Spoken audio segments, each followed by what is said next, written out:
Pocos conocen realmente el origen de Roberto Fulcar. Y no, su historia no comienza en un despacho político, ni detrás de un micrófono, ni en una campaña electoral. Comienza en un aula, en el contacto directo con estudiantes, con familias, con comunidades que veían en la educación no solo un derecho, sino una esperanza. Desde muy temprano, Fulcar entendió algo esencial al educar.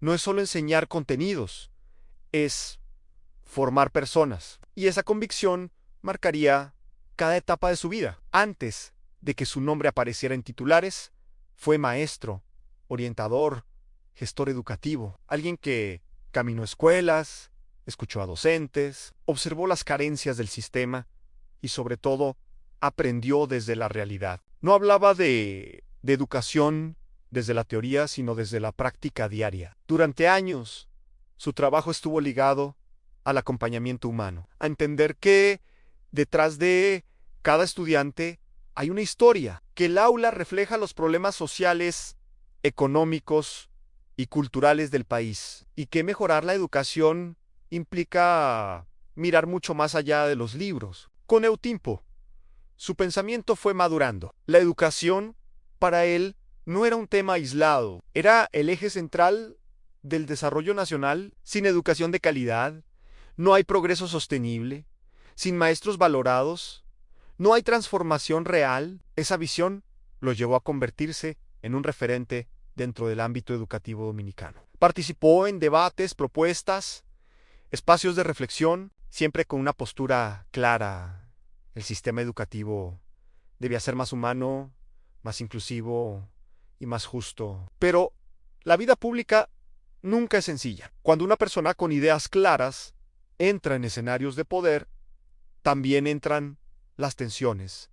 Y así fue. En el año 2020, Roberto Fulcar asumió uno de los cargos más complejos del país a ministro de Educación de la República Dominicana. No era un puesto cualquiera. Era asumir la responsabilidad de un sistema enorme, diverso y profundamente observado por toda la sociedad. Su llegada al ministerio estuvo cargada de expectativas. Para muchos, representaba la voz del educador que llegaba al poder. Para otros, un reto enorme que pondría a prueba sus ideas. Y el contexto no ayudó. El sistema educativo enfrentaba desafíos históricos a desigualdad, infraestructura deficiente, brechas sociales y una comunidad educativa con demandas acumuladas durante años. Desde el primer momento, su gestión se movió entre decisiones urgentes y debates intensos.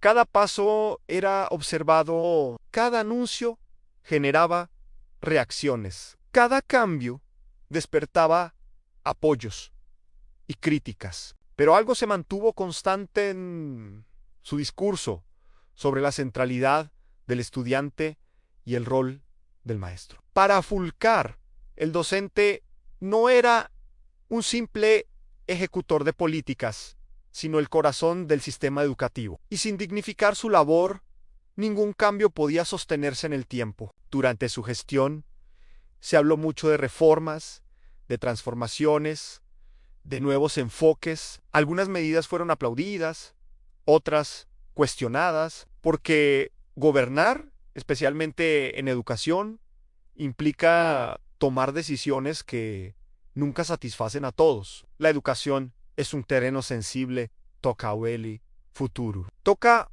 a los hijos, toca las creencias más profundas de una sociedad y quien la dirige, inevitablemente, se convierte en una figura de debate público.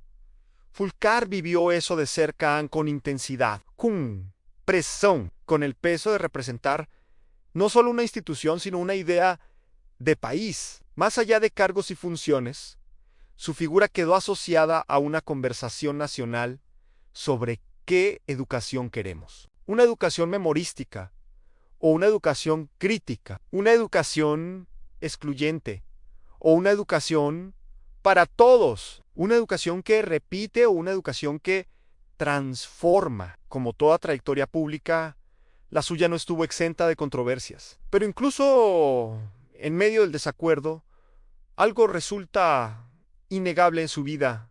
Ha estado profundamente ligada al tema educativo. No fue un político que pasó por la educación. Fue un educador que llegó a la política, y esa diferencia importa porque cuando alguien ha vivido el sistema desde adentro, entiende que los cambios reales no son rápidos ni simples, que no se logran solo con discursos que requieren diálogo, constancia y muchas veces paciencia. Tras su paso por el ministerio, su figura sigue generando reflexión. Para algunos es símbolo de un intento de transformación. Para otros, es ejemplo de lo complejo que es cambiar estructuras profundas. Pero la historia no se mide solo por resultados inmediatos.